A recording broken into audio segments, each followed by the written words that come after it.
I'm going to challenge you to think about the goals that you want, and whatever goals that you want, I want you to raise the bar on yourself. And the reason that I'm suggesting that, I have found that most people fail in life not because they aim too high and miss. Most people fail in life because they aim too low and hit. And that's what I did in a major part of my life. And then that's what I did up until recently. Because at this stage of my life, at 68, there's some things that happened that I didn't anticipate. And just surprised me and shocked me, because I'm a person that I've been pursuing goals and encouraging and motivating people to pursue their goals. And I've overcome some challenges in life, and I'm going to share some things with you, not to impress you, but to impress upon you that you have the ability to do more. And then something I realized about myself, that I unconsciously stopped pushing myself. Unconsciously, I got comfortable. Unconsciously, I wasn't even aware of it. And so I realized that I was in a state of comfort. You know, Osborne said, unless you attempt to do something beyond that, which you've already mastered, you will never grow. And so what happened for me, I think a lot of things can happen to you that life can kind of wear down your willpower. Anybody understand what I'm talking about? Sometimes just the toll of things that happen to you that you don't even consider. In Los Angeles, a couple of years ago, I was looking to do a talk show. I used to have one 10 years ago. And many places where I went and interviewed, people say, oh, he's good, and he's quick, and he's fast, he's got personality, he's got passion, he's got energy. And then when I left the room, they told the person who brought me there, he's too old. I'm out in the parking lot saying, I'm too old? What does that have to do? Wait a minute, they told me I was good, I was fast, had energy, vitality. I could do 142 push-ups non-stop. I bet that little bird chest punk can't do it we just got through talking to. I'll challenge him right now. And I got out the car. She says, Les, get back in the car. You can't go in there and challenge the guy to push up because he called you old. He hurt my feelings. And so what I was doing at that time, I was just being honest, and I was showing my gray hair. And so she said, Les, when they see the gray hair, they think that you're old. So now I use mascara to cover my gray hair. Mademoiselle waterproof. I was there covered up today before getting ready. Okay. You know, my children say, Daddy, you look distinguished with your gray hair. I said, this stage of my life, I'm not trying to look distinguished. I'm trying to look young. So at any rate, this thing called life, I want to share with you where I am right now. And I want you to think about your goals and dreams. But I want to take you on a little journey here about the power of believing and achieving. But there's some things that we must look at. Why is it that most people don't achieve their goals today? What is it that stop most people? Most people don't believe in themselves. What I'm doing, and I've been doing it now for 40 years, that I didn't believe that I could do it. Being born in a poor section of Miami, Florida called Liberty City, in an abandoned building on a floor with a twin brother. And when we were in the 5th grade, I was identified as EMR, labeled educable, mentally retarded, and put back from the 5th grade to the 4th grade. And I have no college training. And so when I think about my life, is that this is where I was for the first part of my life. I was stuck. I didn't believe in myself. How many had periods in your life that you didn't believe you can do the things you wanted to do? I was stuck. And so the other reason that most people are stuck in life is because most people are bombarded with too much negative information. How many of you know people who should be here today? Raise your hands, please. Yeah, you got to counteract that negative information. I've called a young man today for the 3rd time. He didn't answer the telephone, and I said, listen. I said, David, my name is Les Brown. We have a mutual friend. And I said, your name is David. David is a giant slayer. You're fighting cancer. I've done that twice, David. I'm going to call you until you answer this phone, but I need to be in your ear. I want you to know I'm not going to stop until you call me back. And hung up. Now, David needs another conversation in his head, but he's received the conversation right now that based upon the facts that he's on the way out. See, I don't think the doctor should tell people they're terminally ill. What they should say is that my knowledge and ability to help you has terminated. See, many of us have too much respect for facts. Am I making sense with you on that? Because that's what the doctor saw. What if he's the lowest one in his class? What do you call a doctor at the bottom of his class when he graduates from school? A doctor. So he needs another conversation in his head. Let's say it's possible. Let us say together, it's possible. I want you to think about some golden dream that you haven't made happen in your life right now. Let us say together, it's possible. Let us say together, it's necessary that I fight back. How many of you know if you got goals and dreams that it's not going to be easy? Raise your hands, please. That you're going to get some resistance. If you are casual about your dream, you will end up a casualty. Trust me on that. When you want something, there's some discomfort that's involved. You have something special. You have greatness within you. I don't even know you, but I can tell you that based upon my own experience. But in order to manifest your greatness, you've got to put yourself in a perpetual state of discomfort. You've got to deliberately challenge yourself, stretch yourself, because, and I want you to repeat after me, please, my power is outside my comfort zone. Yeah, see, that's where your power is outside of your comfort zone. You've got to get uncomfortable and challenge yourself. How many of you know that's hard? Raise your hands, please. It's hard. And so you got to go against the naysayers. It's always easy for people to tell you what you can't do. My mother taught me something. She said, Leslie, don't let anybody convince you that you can't do something, especially if they haven't done it. How many ever had somebody tell you couldn't do something? Raise your hands, please. And let me share something with you. You're coming here, being a part of this ministry, being involved in this workshop tonight. It is very important that you continuously expose yourself to positive messages over and over and over again. My mother worked on Miami Beach as a domestic worker. She cooked for families, and we ate the food left over from the families that she cooked for. These were very kind and generous people. They would say, Mamie, whatever food is left over, you can pack it up and take it home to those children that you have adopted. And my mother could cook too. My mother could bake a sweet potato pie so good you couldn't eat it with your shoes on. You had to take your shoes off so you could wiggle your toes. And walking around those big, beautiful homes, I used to say, Mama, she said, what is it, boy? When I become a man, I'm going to buy you a big, beautiful home just like this. And the reason, as I look back on my life, the reason that I had that vision and my other brothers and sisters did not is because I had the responsibility of cleaning the office of Mr. Sidursky. And Mr. Sidursky listened to motivational messages all the time. He listened to Dr. Norman Vincent Peale, who wrote The Power of Positive Thinking. He listened to Zig Ziglar and Earl Nightingale. We become what we think about. All of us are self-made, but only the successful will admit it.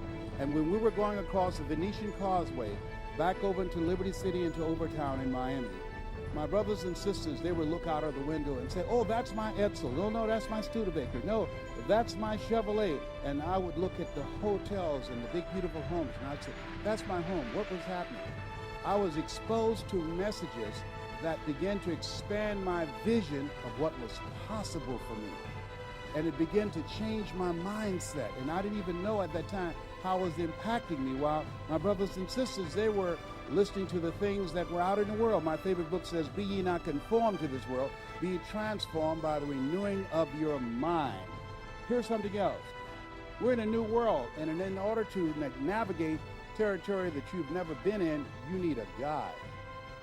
You need someone who's been there who can help you work through that process to get to the next level. Einstein said, the thinking that has brought me this far has created some problems that this thinking can't solve. I called a friend today and I said, listen, I need you to help me out. And he says, what? His name is Breon. He's a fitness coach. I said, Breon, I said, man, the medication they put me on, I said, I gained 250 pounds, 55 pounds overnight. And as a result of it, I became type 2 diabetic. So in 2011, not only was I facing cancer that 40% of my T1 vertebrae and metastasized in 8 different areas of my body, but then the medication they put me on, I gained all this extra weight. When I'm on stage, I usually have my coats buttoned, but what happened was I put them on tonight, and I got in the closet. I said, I don't know what kind of insurance coverage they have, but if I get up there and try to hold this in all night and start breathing easily and a button pop up and hit you in the eye, you're going to want to sue Reverend Marie. You understand what I'm saying? So I said, well, just let me keep it open and just try to act like I'm cool. You know what I'm saying? But the truth of the matter is, it's too small. Oh, my God. When you pass a certain age, stuff start happening. Stuff start expanding, stuff start dropping, and you know, Betty Davis said old age is not for wimps. Oh my God, it's a trip. I tell you, I mean, at this stage of my life, I can't believe all the stuff that's happening, and I never thought this happened. I want you to think about your goals and dreams. Let us read this together, please. If your desires are not consistent with your beliefs, you will always manifest your beliefs. This is why one of the things that we have to do is work on our mindset to believe that it's possible, and you have to sell yourself on it every day, because we live in a world where we already have some programming in our head. We already have some stuff in our head. Cancer is the most feared word in 7 different languages. So the reason why this young guy is not answering the telephone, he's afraid that he's going to die. So he's being governed by fear. So my goal is, once I get I'm going to get him on the phone, is that I got to override the conversation that's already in his head. How many of you had to talk somebody out of being self-destructive on themselves? Raise your hands, please. Okay, we all have been there, and we've all had moments when someone had to talk to us to reset our thinking. See, he's taken a hit, and particularly he's gone through some treatments, and so that happened to me. That I was going through treatment and blew up, and they said, not only, sir, now you battling cancer, but now type 2 diabetic, and then gave me some extra medication. And so it's hard. Let me tell you, when you get to a point in your life, I just want to show you some things. When you get to a point in life, I start thinking about all the stuff that I've taken to stay alive. I just said, what in the world? What?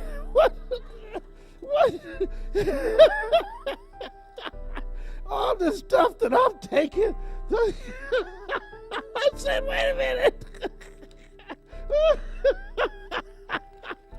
Plus my Mickey Mouse fan for hot flashes. I said, look, and I got my Kangen water. I got my wheatgrass. Oh my God. Let me tell you, I got stuff for high blood pressure. I got 5 stents. It's amazing I'm standing up on this stage. Oh my God, let me tell you something.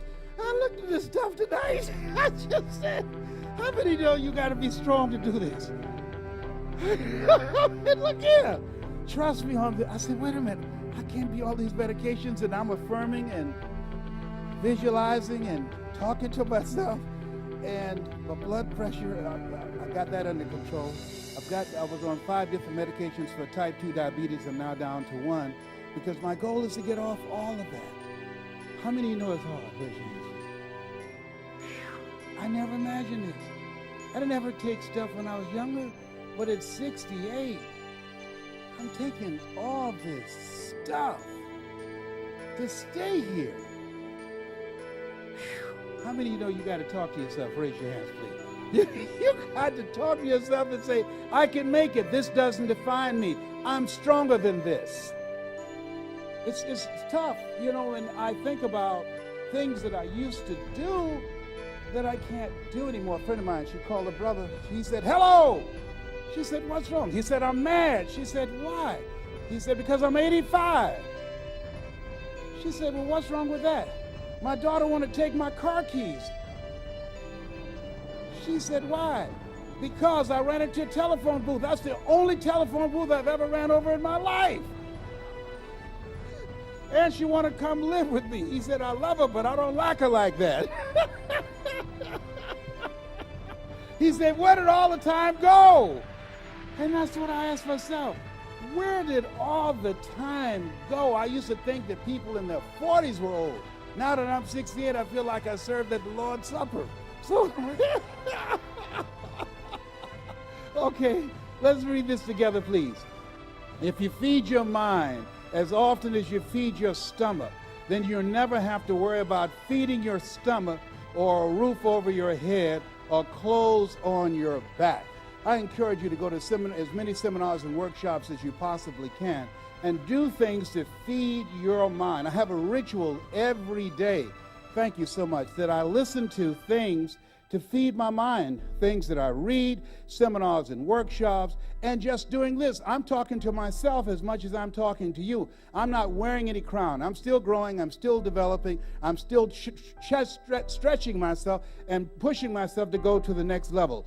What you focus on the longest becomes the strongest. So part of what my process is now is, the reason I brought this is that this is out of sight in my house. Why? Because I don't want myself believing that this is my future. And so therefore, what I do is I take the pills out. I say grace over everything before I take it, that I'm getting younger and I'm getting stronger every day in every way. My body is strengthening my immune system and producing powerful white blood cells that kill quickly and permanently every renegade cancer cell in my body. And every day my body is regulating itself, that I no longer need medication. I no longer need the things that I've been taking to keep me healthy. And so now the doctor's amazed that they have now taken me off 4 different medications, and ultimately, before the year's out, because of my game plan and my strategy, let us say together, you got to fight back. Because of my mindset and my exercise programs and the things that I'm doing, I got a strategy. I'm not just going to stop. I have a strategy of things that I must do on a regular basis so that I will reduce my need for this. And I'm measuring stuff to see where I am in relationship to what my goal is. Am I making sense with you on that? All right, even my hot flashes are not as frequent as they once were. So here's the thing, is that as you look at your goals and look at the things that you want to do, let us sit together, approve yourself. Give yourself some credit. How many ever beat yourself up? Raise your hands, please. Yes, and so what happens is you got to have some goals for yourself. How many have made some mistakes before? Raise your hands, please. Right, how many of you, if you had your life to live over again, you do some different things, am I right? Yes, how many of you had some periods in your life you were temporarily insane? Raise your hand. That's what I'm talking about.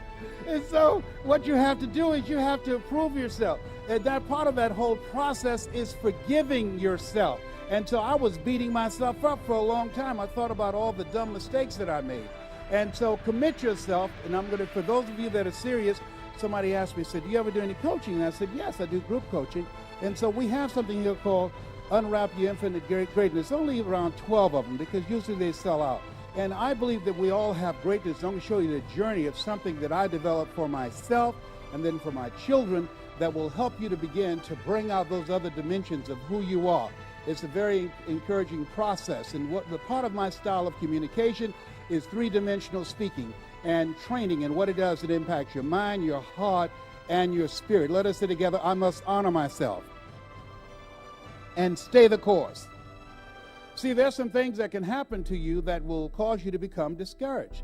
And so after all of these rejections, I decided, hey, the fact they say that I'm old, I'm not going to allow that to stop me. Somebody somewhere is going to give me a show. If Honey Boo Boo's got a show, they got shows about pawn wars, repo wars. Am I making this up? Storage bin wars. I'm not making it. I saw one promotion there, there are men with long beards. Come on, a guy catching hogs and alligators. There's somebody's going to say yes to me. Let us say together, somebody's going to say yes to me. Yes, somebody's going to say that. I'm not going to go home and feel sorry for myself and give up. They're going to get tired of seeing me. They're going to give me something. Trust me on that. Somebody's going to give me a show. And let us say together, expect miracles and watch them unfold. So I expect to get a show. I expect to be back on. I expect that you're going to be seeing me. And in order to get the goals that you want, you've got to be persistent. You've got to be willing to persevere. You've got to be willing to face rejection again and again and again. Write this down. Make no your vitamin. Yeah, make no your vitamin. A lot of people, when they hear no, they stop dead in their tracks. They say no, and they give up. Say they won't do it. You got to make no your vitamin. You got to keep coming back again and again and again and expect somebody's going to say yes. A friend of mine went to New York to get a job. And so she came back and said, how did things go? She said, I didn't get the job. I said, oh, I'm sorry to hear that. She said, oh, I didn't expect to get it. I said, then why did you go? Why didn't you stay home? If you didn't expect to get it, you should have stayed home. You shouldn't waste their time or your time. So you got to have a mindset that things are going to happen for you.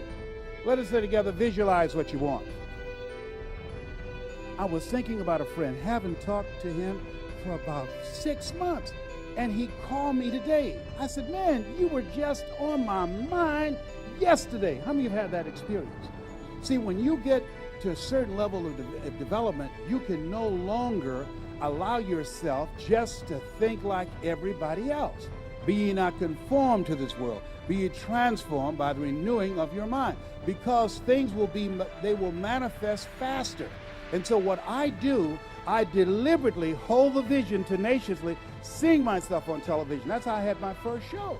I visualized myself being on television. I had a show 10 years ago, the highest rated, fastest canceled talk show in the history of television. Well, at least I had one. It's called The Les Brown Show.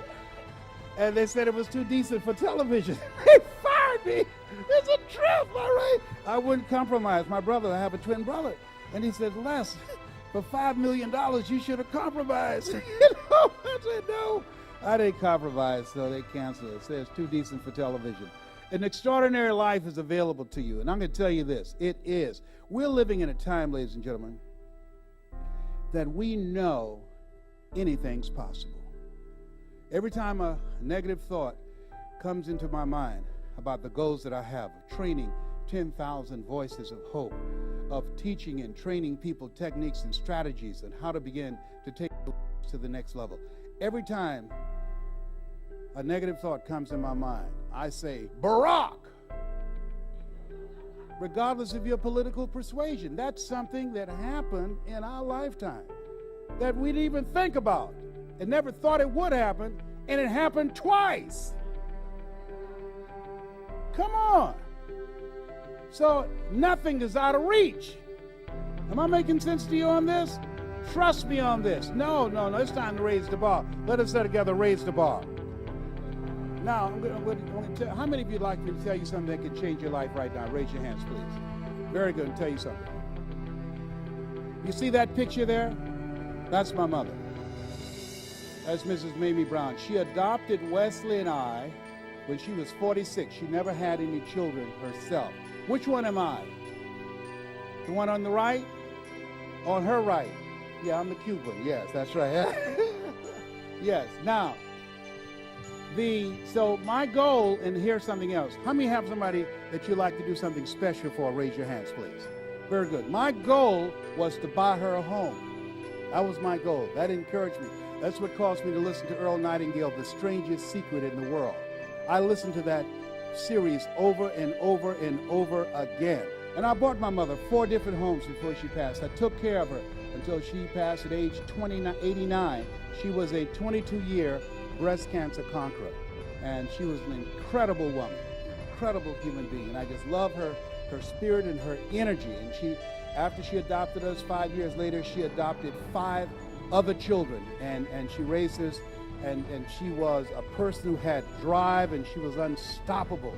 But isn't it interesting how you can be raised in the same house with the same people, same parents, same circumstances, and end up dramatically different than your brothers and sisters? Isn't it? How many ever do what I'm talking about? I mean, my brother and I are different in day and night. You hear me? Unbelievable. It's amazing. It's amazing. And so I want you to think about your goal. One of the things, let us read this, please. It's not where you start, it's where you're going. That's Wesley and I eating sugar cane in Overtown. Anybody ever had sugar cane? Raise your hands, please. Let me tell you something. Boy, you know, Stephen Colbert did a piece on Donald Trump 2 weeks ago. Please pull it up. I can't repeat it on stage here, but it's worth seeing. He challenged Donald Trump. He said, Donald Trump, I will give you $1 million. There's something I want you to do. Now, those of you who saw it, how many of you saw it? Raise your hand. It is hysterical. I watch it every day. Just put in Stephen Colbert, $1 million for Donald Trump. And then after you see it, email me at yes@lesbrown.com.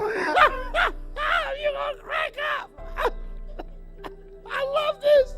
I mean, he deserved this.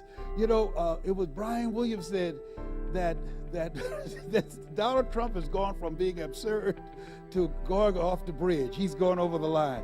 But Donald Trump, his father gave him $200 million to pursue his dream. How many of you know if I give you $200 million, you got a good shot of living your dream, all right? Am I right? Now, listen to this. Even with that, my mother gave us 2 pieces of sugar cane, and we had an advantage. The room always gets quiet when I do this. I speak for corporations around the world, and they always get quiet when I do this. Like when they say, like, what you talking about, Willis? Well, Donald Trump was born with a silver spoon in his mouth. If you had a choice between eating a silver spoon and eating 2 pieces of sugar cane, which one would you eat? That's what I'm talking about. Yes. I got to take whatever I can get. Sugar cane. All right, but let me show you this, the journey. I became a disc jockey. And this friend of mine, he told me something. I want you to think about one positive voice. How many of you ever had a positive voice in your life? Raise your hands.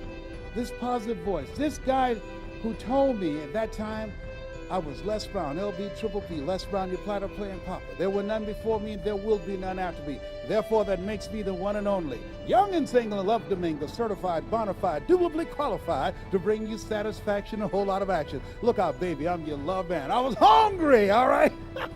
Come on, give me a round of applause, all right? So this guy, he came into my life named Mike Williams. He became my coach. Einstein said the thinking that has brought me this far has created some problems that this thinking can't solve.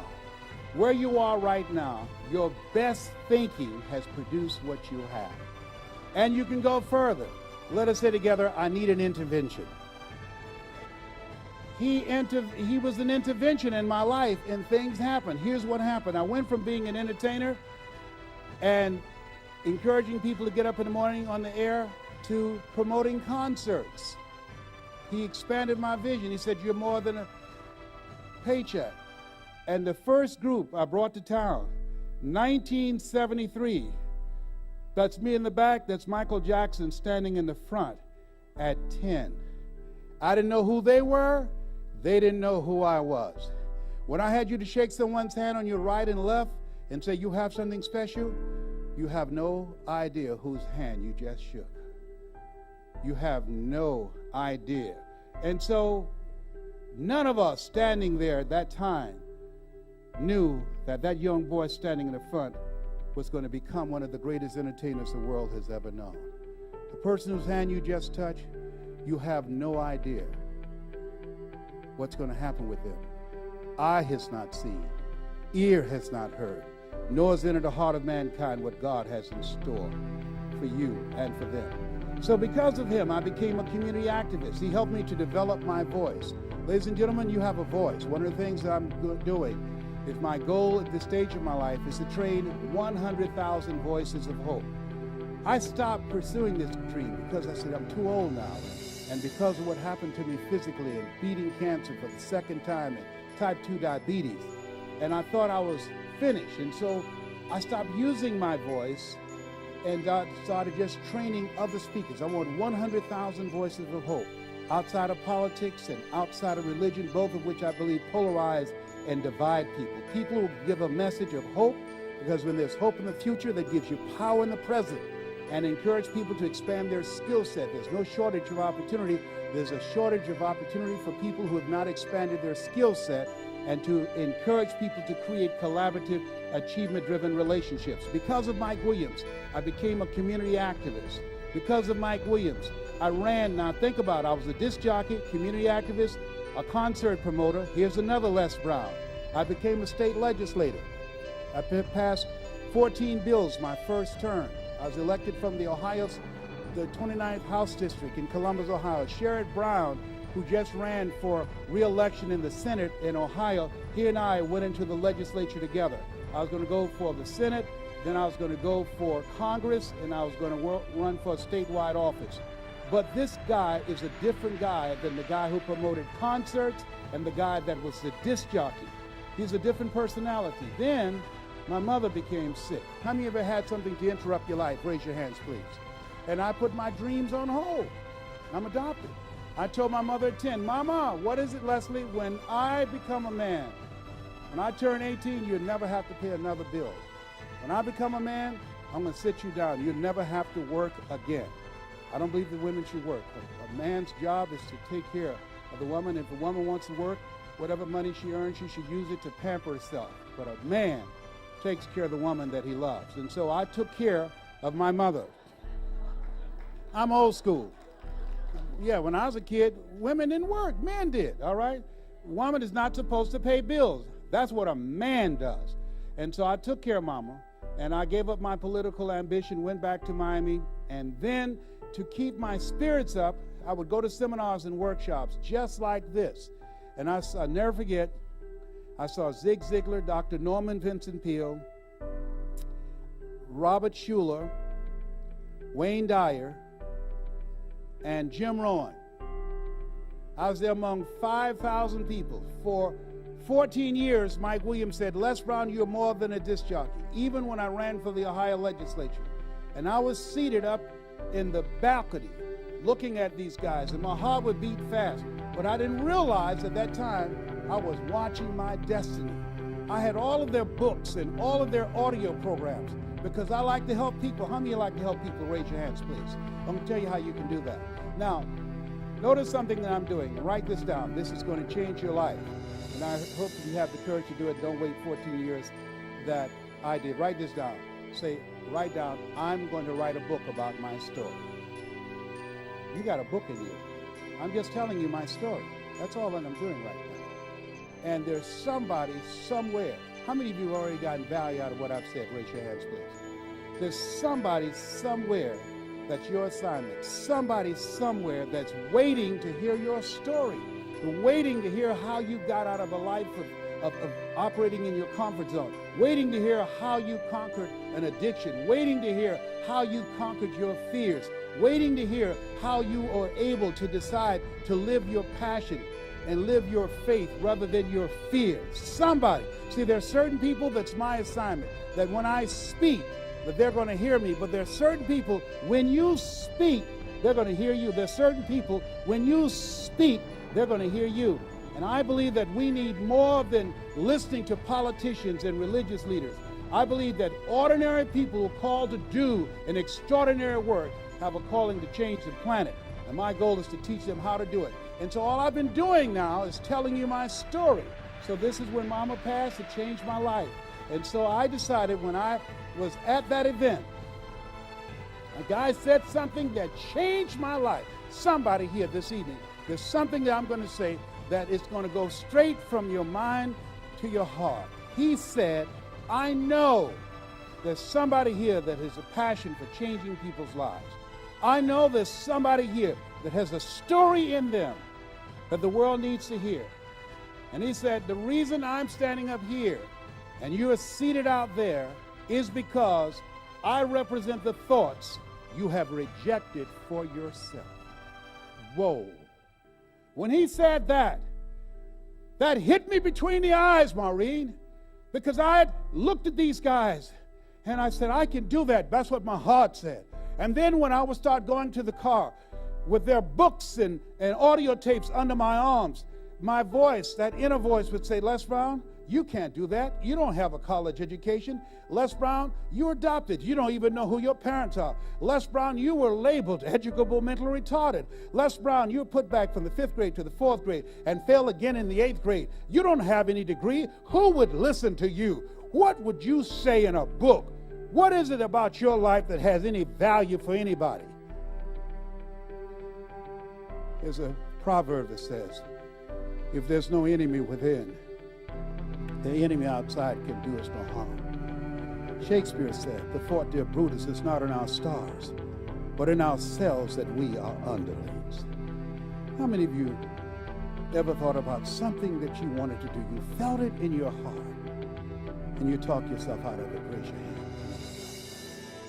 I've convinced myself for 14 years. And when he spoke those words, I represent the thoughts you have rejected for yourself. It's like he broke a spell.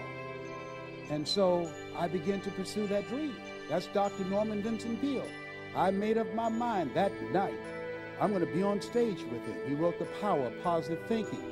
And when I came to this place where he was speaking, I was asked to open for him. I was in Chicago. And Og Mandino, who wrote a book called The Greatest Salesman in the World, was in an airport in Philadelphia and couldn't make it. And he called and said, Les Brown, I need you to open for someone for me. I said, who? Dr. Norman Vincent Peale. I said, no, man, you gotta be kidding.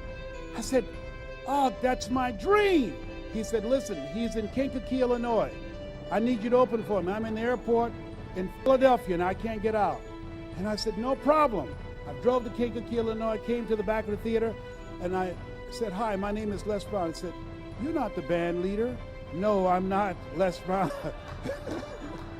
The band up right now. No, I'm not. He said, well, who are you? I said, I'm Mrs. Mamie Brown's baby boy. They said, who's Baby Brown? I said, my mama.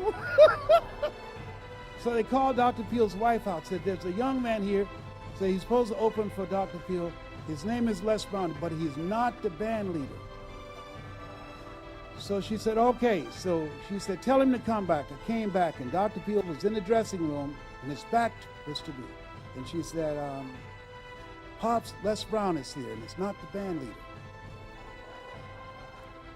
And he said, Les Brown, shoot for the moon, because even if you miss, you'll land among the stars.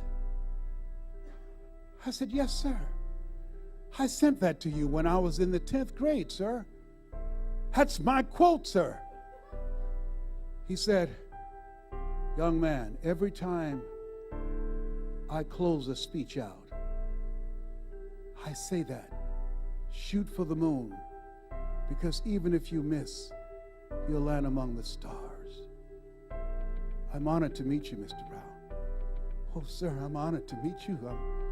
I'm so excited. Then a young guy was backstage who was supposed to speak. He said, Dr. Peele, how old are you? Dr. Peele at that time was 92.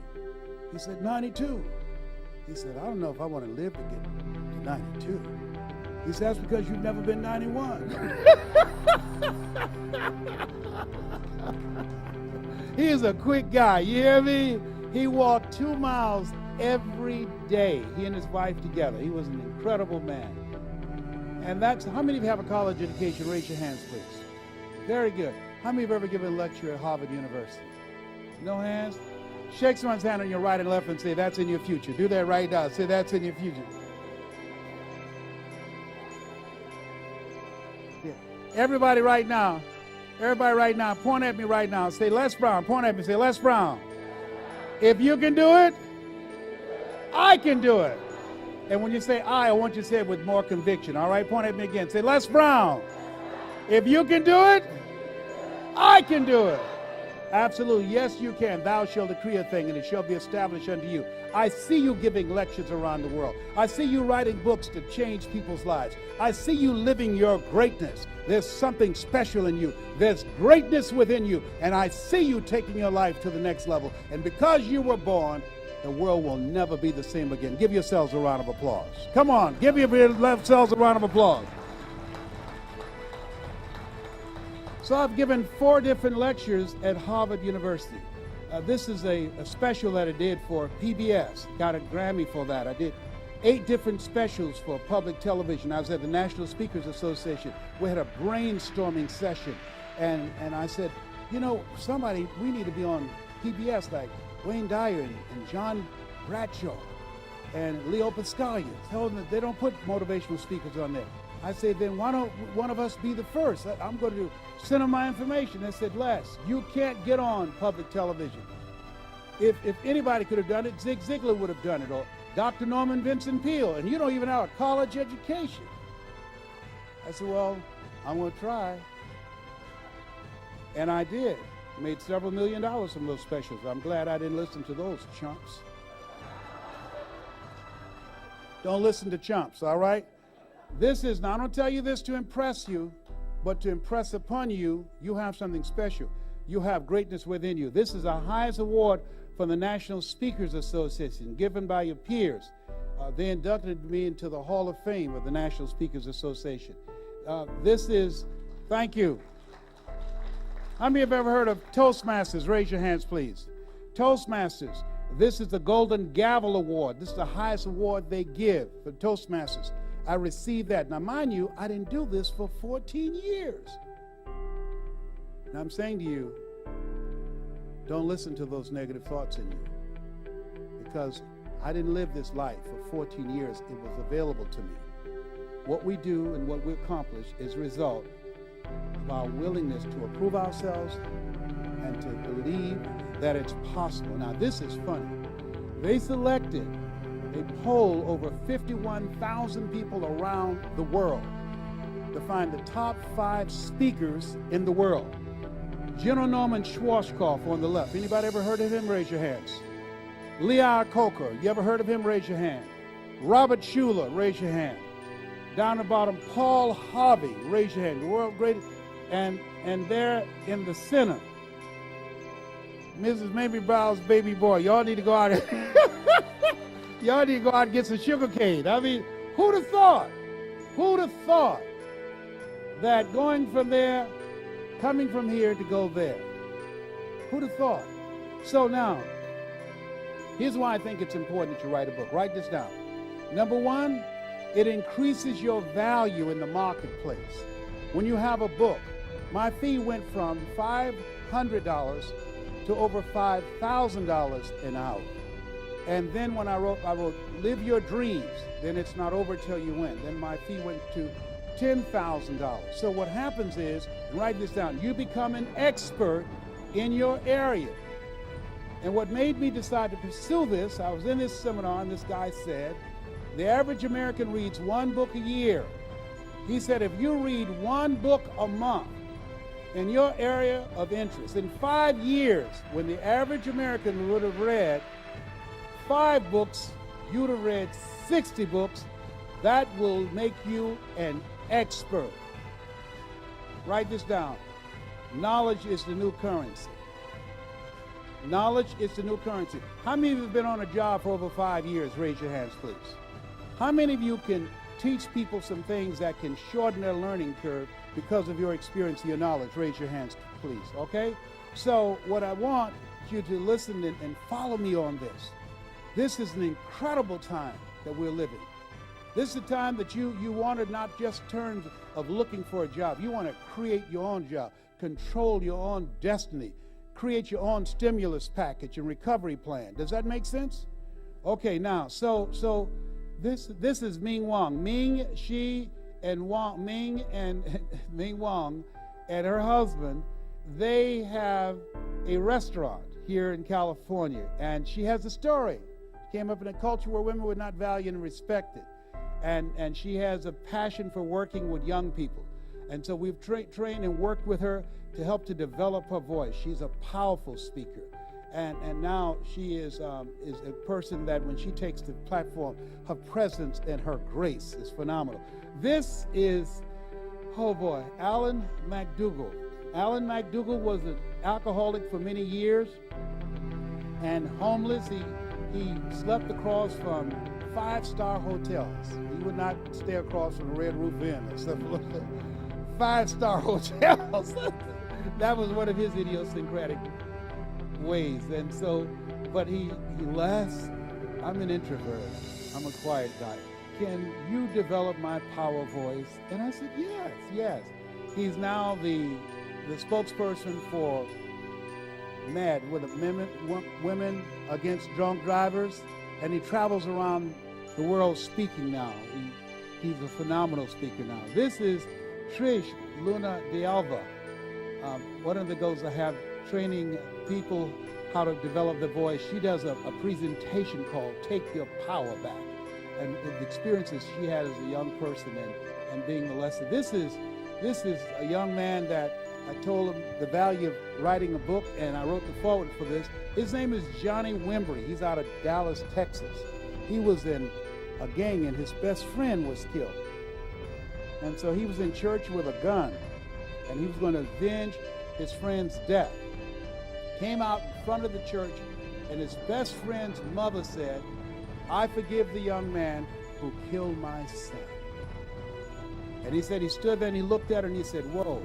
He said, "I loved him, but I didn't love him more than his mother loved him." And he turned around and gave the minister his gun. Went back in the church, gave the minister his gun. His minister said, you need to get in touch with Les Brown. And he and I have been friends.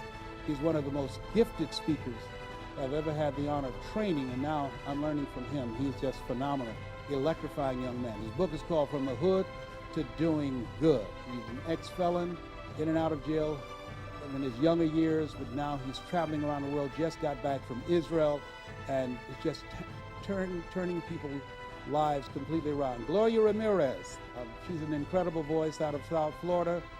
She's a healer, has an MBA, worked for corporate America, and now she's working her dream of helping people to change their lives. Sean Arnold. Sean, where's Sean? She's raised in foster care here in California. Give attorney Sean Arnold a round of applause. Stand up, Sean. Raised in the foster care system here. What is it that you do for kids in the system? CASA. Court-appointed special advocate for abused and neglected children. Incredible person, and she also runs a boot camp, and she's a strategist. She was a corporate attorney for like 14 years, and they decided they were going to go in another direction and weren't taking her, and now she's created her own path. Everybody say, create your own path. Yeah. This is Soraya Dean. Let's give her a round of applause. Attorney Soraya Dean. Soraya creates dialogue between Christians and Muslims. Muslims have been demonized in our culture, and so she helps to create dialogue between them. And she has a book here, and I encourage you to get her book. Her book is entitled Peace Matters, 33 Powerful Actions All Mothers Can Take to Raise Peace-Conscious Children.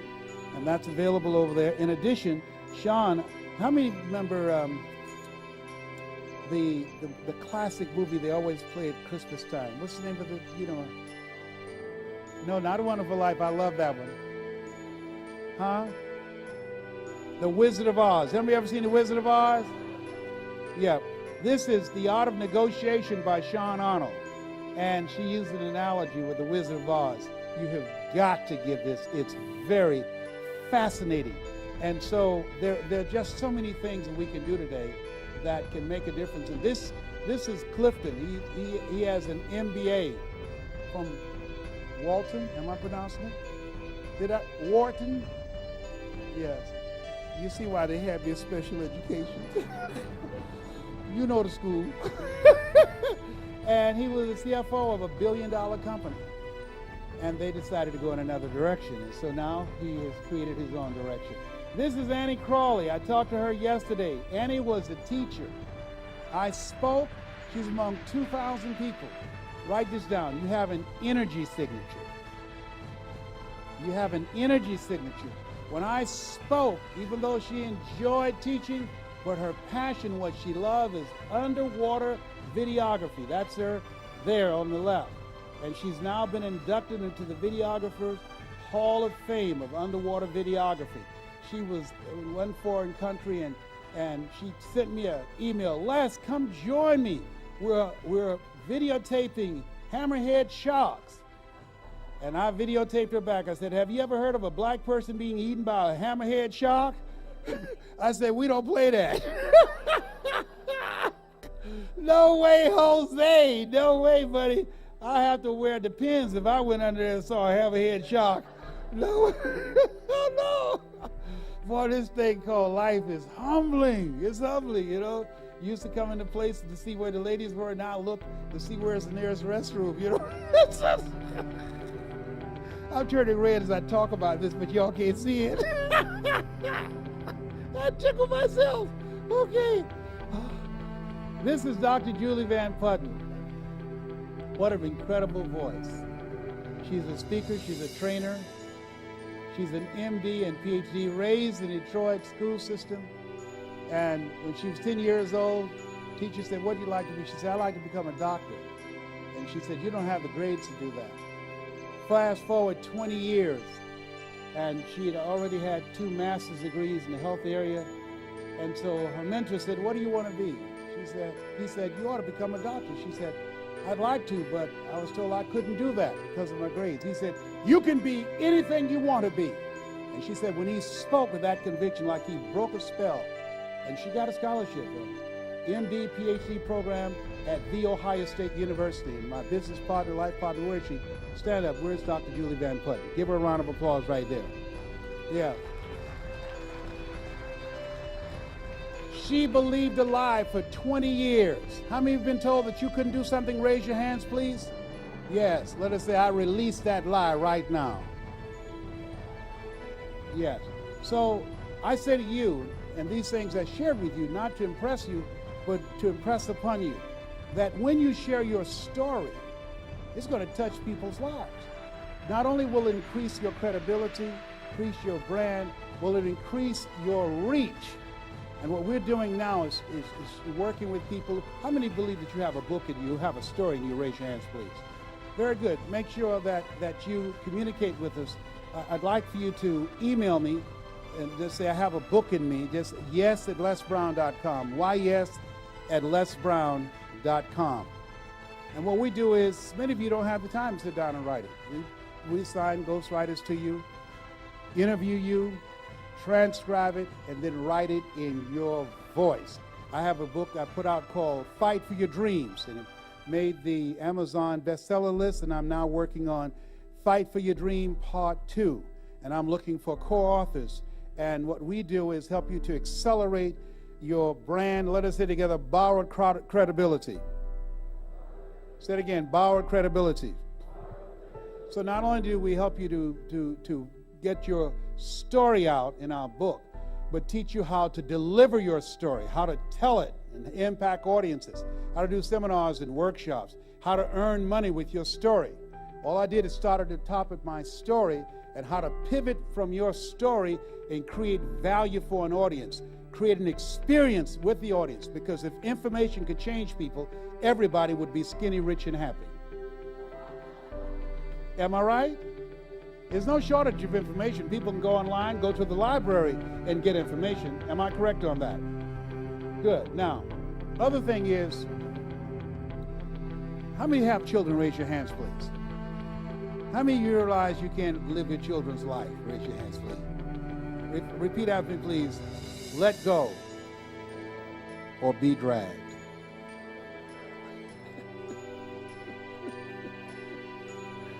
You gotta let go. One of my sons I know is about to move to Colorado. Where's that place that just legalized marijuana? I know he's out of here now. He probably helped to support that campaign. I don't know, that's bad. Stop that, all right. But he's a trip. But how many of those kids will drain you if you let them? They will wear you out. And so I had to learn to let go. They'll put you on guilt trips. How many of you know that, right? Don't let them get together and start communicating together. They're working. I know when I get together with my kids, I can only be there for so long before they stop having a good time with each other, and then they get the daggers out for me. It's a trip. I just say, look here, excuse me, I got to go home. We got to go. I'm glad to see them, and I'm glad to see them when they go. It's a trip. I wish I'd had my grandchildren first.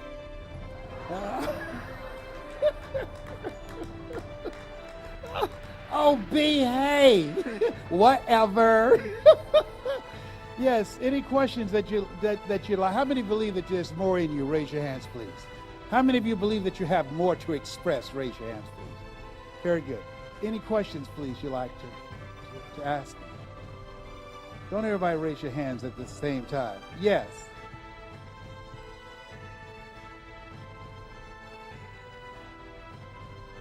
The question was asked, what if you know you can do more and you know there's more in you, but you don't know what? What is your name? Nikki? Nikki? Will you be my friend and come up on stage for a moment, please?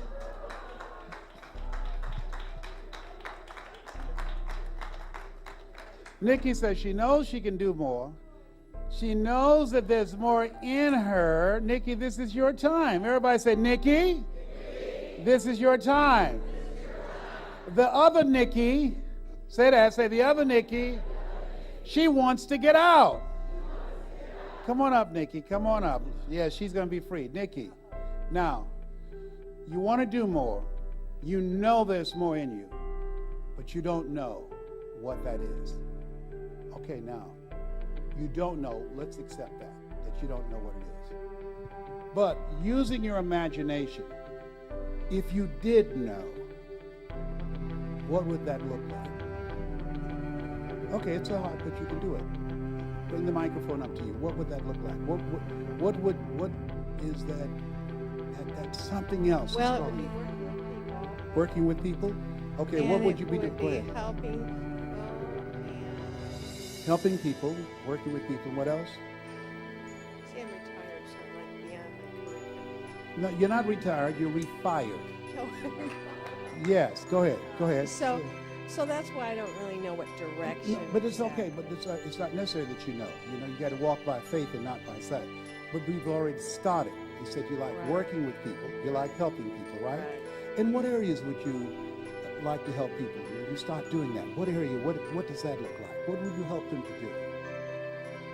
Well, I once had a dream that I'd like to help women, just enrich them and encourage them to do whatever they want. So you want to empower women. Empower. So that they can make some decisions about their life that will allow them to do the things they want to do. When did you become interested in that? What is it about that appeals to you? Well, because I like women, and I think that oftentimes people up in my era and whatever, I had great parents, so it's not my parents, but I don't think we had those options. And I think I was in human resources, so I dealt with a lot of people. So I just like to encourage people to, empower is a perfect word. I like to empower people to do what they could do and what they want to do. And I sometimes think women don't always have that. More today they do, absolutely. Mm-hmm. But I think there'd be a place somewhere where I might be able to fill that. Okay, good. So now what we know is that you like to help women, you like to empower them, and you want to fill that gap. You want to be a voice to help women to get a vision of themselves beyond their circumstances and their mental conditioning. Am I correct? Correct. Okay. And you have experiences. You were involved in human resources, and you've seen people who were victims of their environment and their circumstances. Am I correct? True. And you've had some experiences that can help them to be freed up. Right, because I've come through some things myself. So You've come through, what's some of the things you've come through? It's okay, just share. Let us say together, there's power in sharing. So what's your story around that? Well, what had I come through? Actually, I've had a pretty good life, so I can't complain. I was a teacher. That was my first occupation. But I came through a divorce and raised 2 children alone, so that's an issue women had to deal with. So coming through a divorce, women have 50% of the population go through divorce, and you raised 3 children alone, 2 children alone. And what was that experience like? How did you find the courage to do that? Well, this I guess is important. I knew there was no option but to raise my children. I mean, that was never an option. So I went back to school, got a master's in business as opposed to education, and went into human resources so I could raise them. And you did that? I did that. Okay. Now, what is your full name? Nikki Coble. Nikki? Coble. Coble. Okay, let's give her a round of applause for sharing that. Thank you. Thank you. So thank you, Nikki. Now, Nikki, here's what I'm going to do for you. On December the 1st, Nikki, I want to invite you. I'm doing a training in L.A. Teach you how to tell your story. Okay? Now, so, and what I want you to do, you invest in yourself. You invest in yourself, I'm going to invest in you. And in fact, anybody that gets this tonight, you got 12 of them. It's only $50. That's lower than what it usually is. But you'll be able to come to the seminar now. Here's what's up. Hi. Ladies and gentlemen, I want to tell you about a friend of mine named Nikki. How many of you have goals you want to achieve? Raise your hands, please. Very good. I want you to think about your goal and dream right now. Let us say together, it's hard. Nikki was married and for many years, and she had 2 children.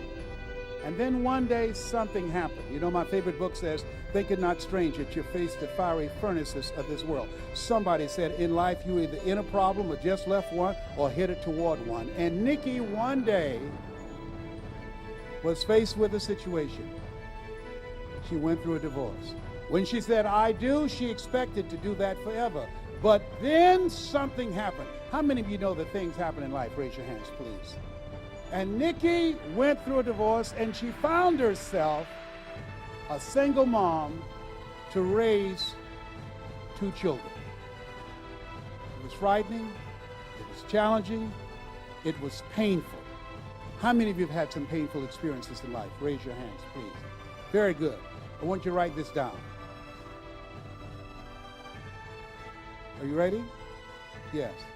Never give up. Nikki had a dream and a vision of what she wanted to do with her life and how she's going to raise her children.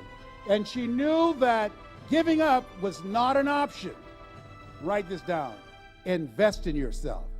And so she went back to school to increase her value in the marketplace. She went back to school and she got a degree and she became a human resource director. Write this down. Commit yourself. She made a commitment that she was going to take her life to another level. And in so doing, she had to do something else that was different. She had to develop some new relationships. Write this down. Kindred spirits. Ladies and gentlemen, if you want to take your life to another level, it's very important that you change your relationships.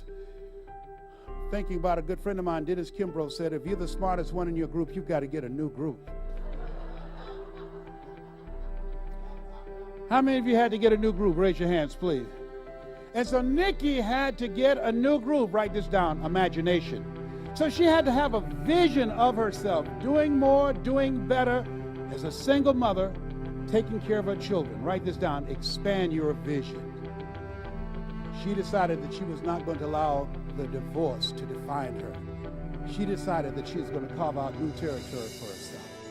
She decided she had an expanded vision of what was possible for her life. And Nikki's life was never the same again. And after doing that for many years, she retired, and now she's refired about empowering women never to give up on their dreams, invest in themselves, commit themselves, develop kindred spirits, use their imagination, and expand their vision. That's my story, and I approve this message. But during the training, Nikki, how close was I to your story? You were very close to my story. I know, you're amazing. But hold on, come up here, please. Come up here, right. There's a little bit.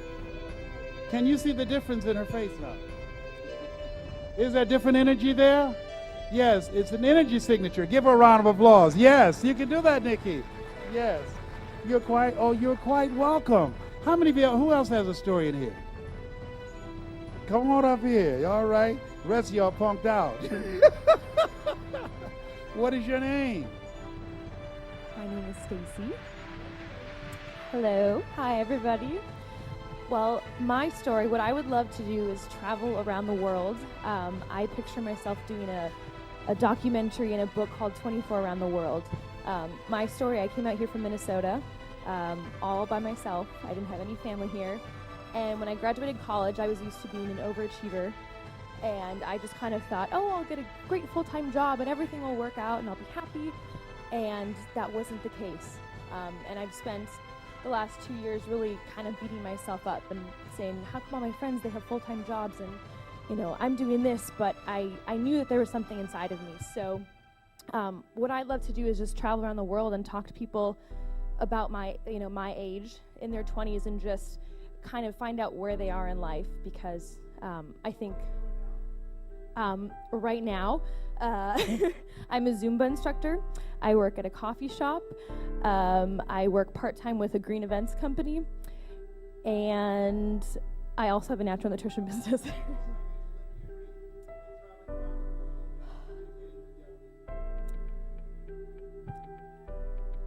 Not as close as I would like to be. Absolutely, that's what I need. I need advice.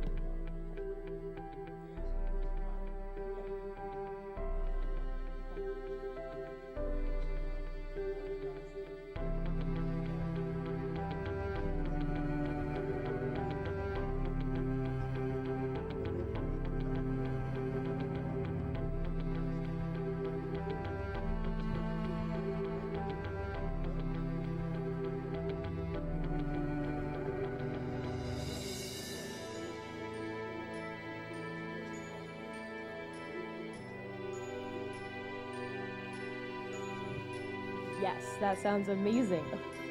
Thank you. Right now, say it's done. Everybody say it's done. You can do this. You got this. Give her a round of applause, all right?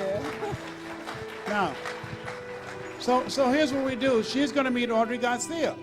And Audrey Garcia, who puts together cruises, I used to do cruises. And what happened was I wanted to travel, my cousin and I, Boo, and we didn't have any money. Then I found out if you put 15 people on a cruise, they give you a free ticket. I said, is that right? So we got over 175 people to go on a cruise to Nassau, Bahamas, and to Bimini and the Caribbean islands. And so then every 15th person, we got a free ticket. And we sold that. And so I did exactly what you are talking about. I did seminars and workshops on cruises. I just convinced people to go. I found out, and here's how I got my topics. I would go to the grocery store, and whatever topic that I saw in the front of the magazine pages, that's what I would use on my flyer, because I knew they conducted focus groups to determine the topics they put on the cover of magazines. And I know it would catch people's eyes. And then we would go to the library, get some books, and find out how to put together a workshop on it, and did workshops. I've been doing it now. I get $25,000 an hour to do what you see me doing now. But Maureen doesn't pay me that. I'm here on a blue light special. Because I love her. All right. Yes. There's no shortage of opportunity, just a shortage of imagination. Am I making sense on you? So make sure we talk, all right? And I'll hook you up with that person tomorrow. Yes, because I'm about to do another one myself. So here's something I tell you. Let us sit together, be patient with yourself. I had to do that. I mean, getting this weight off has been character building. How many have had some character building experiences? Raise your hands. It's because standing up, I have a 4-pack. When I sit down, I have a 1-pack. You'd have to laugh that hard. Next time you see me, I'm going to be able to button this and not have to hold my breath. But it's been humbling because I've been able to get it off when I was younger, much easier. But now, it's been challenging me. And I have to be patient. I have to be patient with myself to work through this. Let us say together, raise the bar. I realized that at this stage of my life, I got to raise the bar myself. In order to slow down this aging process, George Burns said, we can't help getting older, but we don't have to get old. So my goal is to take yoga and Tai Chi, and with my walking and weights, my goal is to slow down the aging process. And through being actively engaged mentally, I'm raising the bar myself of what I can do. I realize I can do more because I know more. And if I forget about my years will forget about me. We have two ages, our chronological age and our mental age. Am I making sense? But I tell you, when I used to get so upset with myself when I would start having the hot flashes, when I would say to myself back in the dressing room, I'm not going to have a hot flash tonight. I'm not going to have the hot flash tonight. And then I came out here, the hot flash, said, well, I'm here. And it would bother me. It doesn't bother me anymore because I have a power surge, and if you talk about me, I don't care. I'm here. A lot of people gone. I'm still here. And I'm grateful. All right? And it doesn't define me. My weight, my age, they can say that I'm old, but I believe that I have value. Let us say together, I have value. I have something to give. And so I'm going to give it. I'm going to give it. I'm going to find investors for the ideas and things that I want to do. And when I leave here to find out if I'm really gone, let's put a microphone in the casket. If I don't say anything, say he's gone. Because I'm going to live my life to the fullest. Dr. Howard Thurman, a mentor to Dr. Martin Luther King Jr. and Albert Schweitzer. He wrote, "Deep is the hunger, the voice of the genuine." He said, there's something in each and every one of you that waits and listens to the voice of the genuine in yourself. It will be perhaps the only guide you will ever have. And if you cannot hear it all of your life, your days will be spent on the ends of strings that somebody else pulls. And I submit to you that you showed up this evening not knowing what I was going to share with you.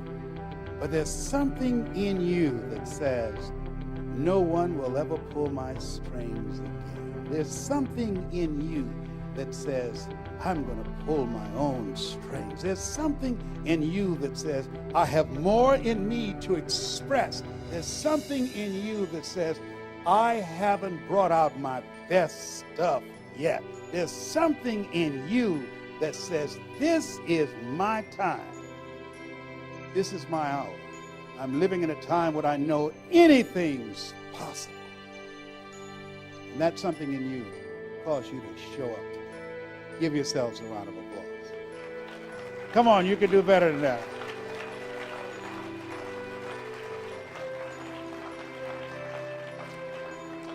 Are there any other questions you'd like to ask me, please? Yes.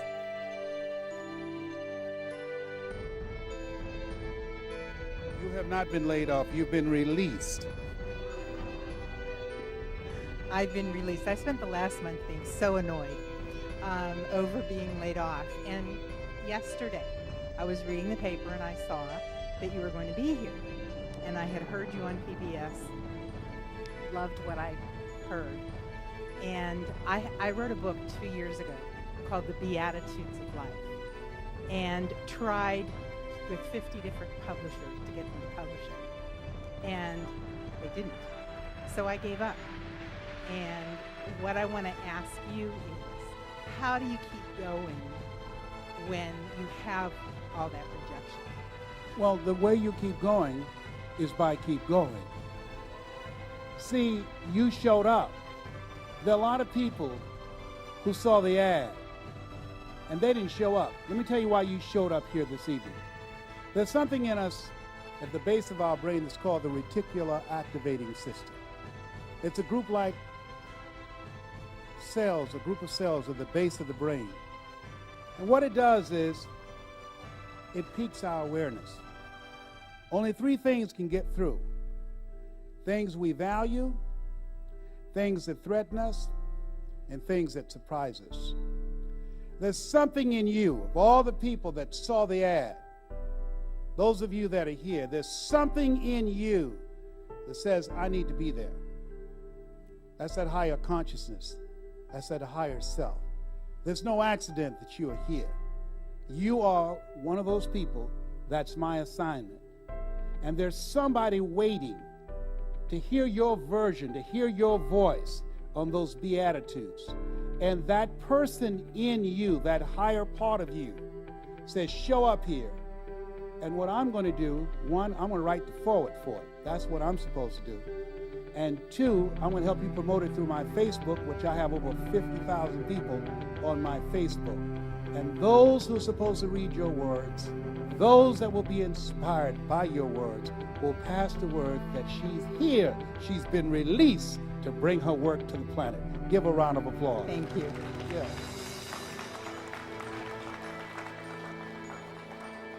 And Charles Marion White said, in life, when you don't have enough courage or insight to know that you have outgrown a situation and it's time to move on, life will move on you. You outgrew that job, and you didn't have the courage to move on. And so life moved on you and said, we need to get her out of here and let her go live her higher calling. Give her a round of applause.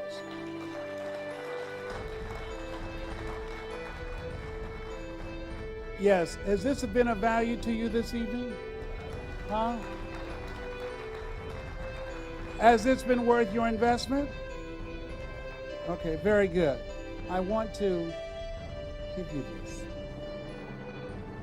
This goes, unwrap your infinite greatness. As you listen to that, you're going to send the people back a letter and say, thank you so much for releasing me to pursue my higher calling.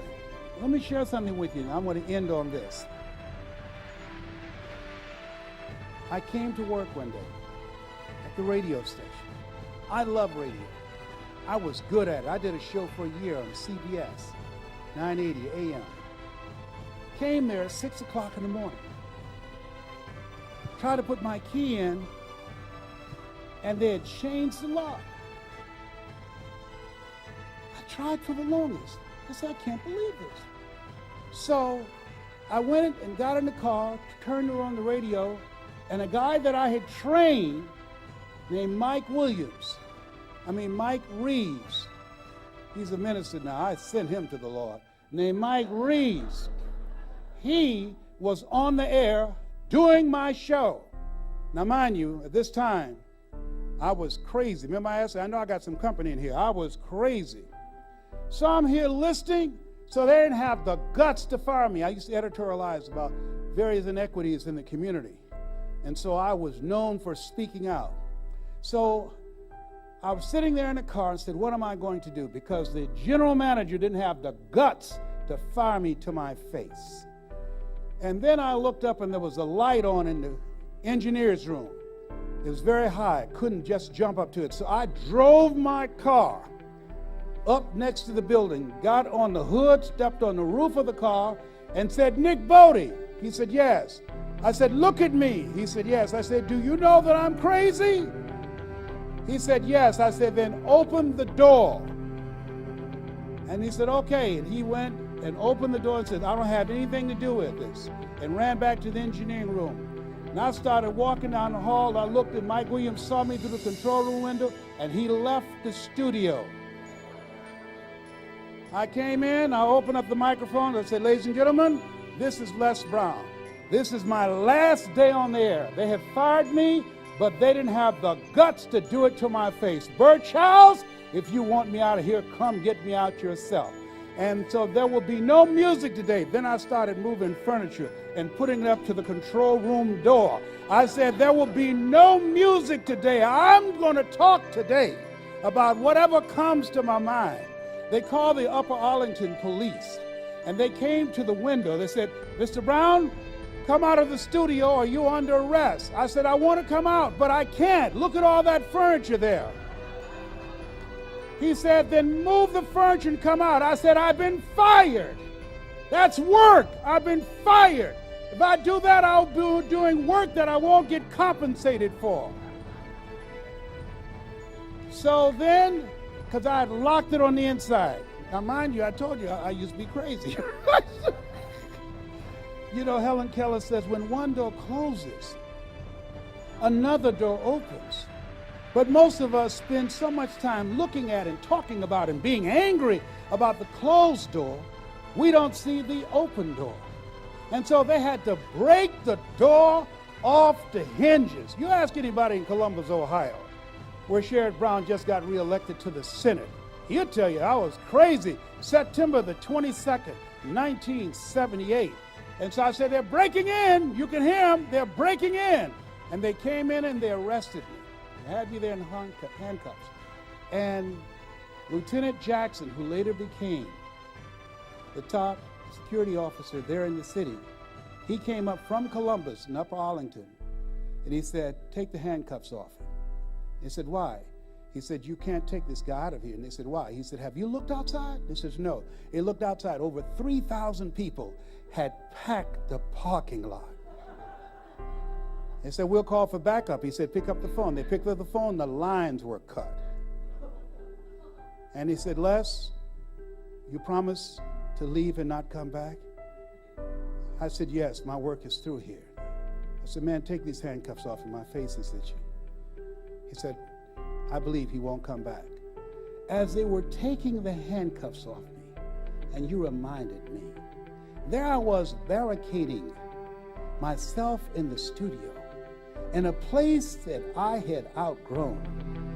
And when they took the handcuffs off, when I left that studio, I became a community activist. When I left that studio, I was elected to the Ohio legislature. When I left that studio, I became the chairman of the Human Resource Committee and the Education Committee. When I left that studio, I went back and I was available to take care of my mother. When I left that studio, I became a motivational speaker and been changing people's lives around the world. When I left that studio, I was able to fulfill the position of doing the first motivational video on public television, got a Grammy Award. When I left that studio, I received the NSA Award. When I left that studio, I received the Golden Gavel Award from Toastmasters. When I left that studio, I was selected among the top 5 speakers in the world. When I left that studio, I got a chance to meet Reverend Maureen, who changed my life. When I left that studio, I got a chance to see you because they fired me. And I thank them for blessing me with your presence. That's my story. I'm Les Brown, and I approve this message. Thank you very much. I'd like to thank you.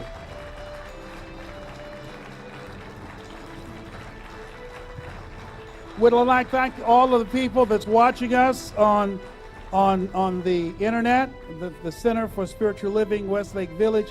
Wishes all of you the blessings of the universe. I want to thank all of you for coming out. For those of you that are interested in our coaching program, email me at yes@lesbrown.com. Put on there Westlake Spiritual Center and Center for Spiritual Living. And also we have Unwrap Your Infinite Greatness. We have about 11 of those over there. And I'll be here, but you've been so very kind. I hope this has been worth your time. Thank you. God bless you. Did you love it? Yes. Give him a big round of applause.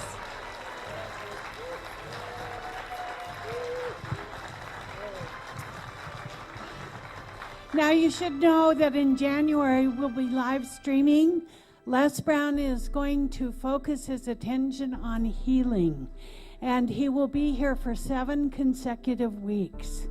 And you can get it as a package. It will be live streamed. I'm so excited about that. I'm so excited about what he's doing to put CSL Westlake on the map, and that this is somebody whose gift to us is greater than anything we can ever thank him for. He's not even listening to me. But yes, I'm excited about this series. I'm doing it for a woman that I admire and love very much. I admire her so much. And that I know from the first time 15 years ago when I was diagnosed with prostate cancer, I did a healing series, and I was healed at the end of that series after having 238 radiation seed implants.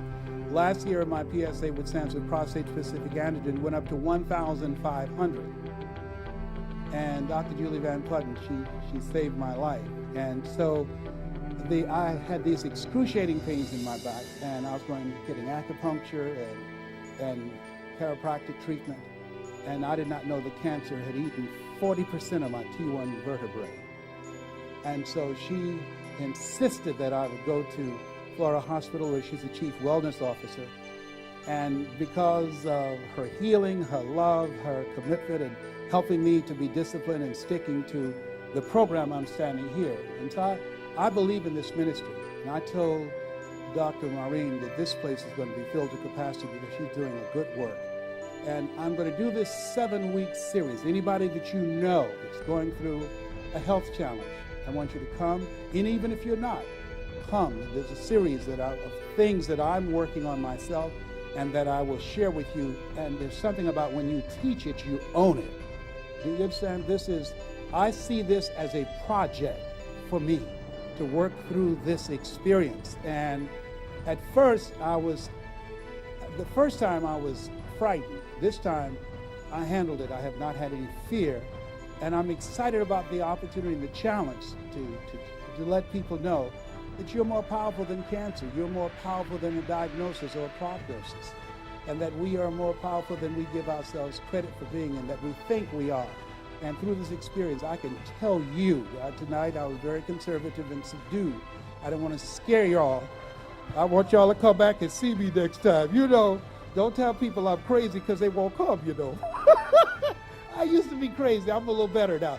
But when I do this training, you will never be the same again. I mean, ever since over there where I live in Playa Vista, the cancer rate has dropped 20% because I'm so determined to kill it off. And so it leaves the neighborhood when I walk. Let me tell you something. Homie ain't playing. Let me tell you something. But isn't this thing called life fascinating? And we're living in a time we know anything's possible. So I love your energy. I mean, I feel better and stronger since I came here. This is a healing environment that you have here, and I'm so thankful to be a part of it, and I want to serve you. And we're going to come back in, and 7 is my lucky number. My email is lesbrown77. I'm one of 7 children. I was born February the 17th. Did I tell you 7 is my lucky number?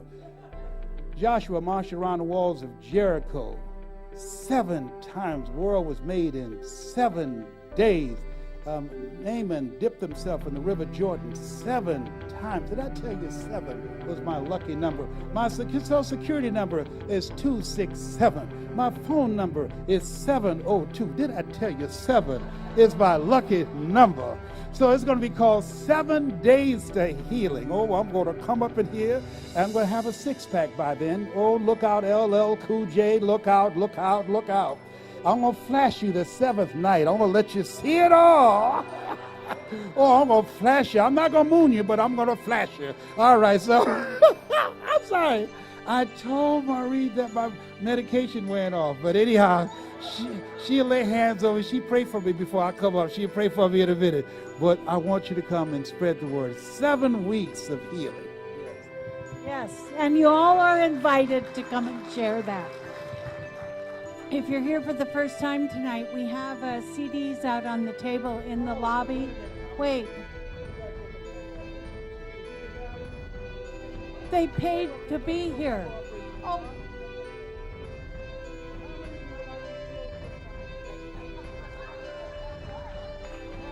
We have not because we ask not. Did I work for you? Brought my medication in and everything. I can hook you up tonight, all right?